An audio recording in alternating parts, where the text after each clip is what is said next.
صباح الخير واهلا بيكم في يوم جديد. رسميا دخلنا في فصل الشتاء وده من احلى الاجواء اللي في السنه كلها. انا بصراحه كنت صاحيه متاخر، صاحيه الظهر، فقمت على طول كده بشوف اللي ورايا. اول حاجه رتبت سريري وبعدها قمت بقى فتحت كل الشبابيك وخليت الشمس كده تدخل البيت، وبعدها كنت عايزه اشرب الزرع وفتحت بقى الراديو وبدات اشوف انا ورايا ايه.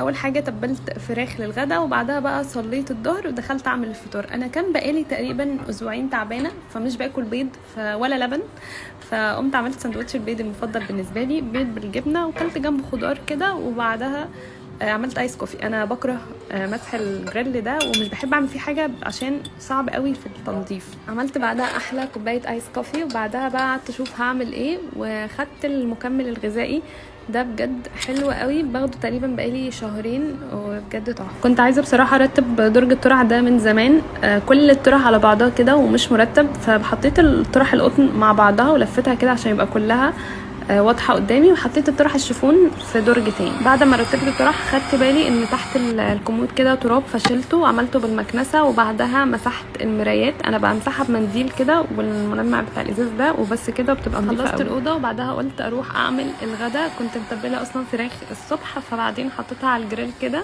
وعملت معاها مكرونه، والحمد لله عملنا الغدا واتغديت. وبعدها كنت عايزه انزل اجيب شويه طلبات للبيت، منهم صابون للمواعين ومناديل للتايلت ومعطر للجو بحطه الارضيات برضو، ومعطر الملابس. انا بقالي فتره بستخدم اللي هو لونه بينك، فقلت اجرب اللي لونه اخضر ده. كنت جايبه شويه حاجات لنفسي، كنت جايبه المرطب ده كنت قايله لكم عليه حلو قوي وكل ما بيخلص بجيبه، وكنت جايبه الصابونه دي يا جماعه احلى 100 مره من اغلى شاور جل.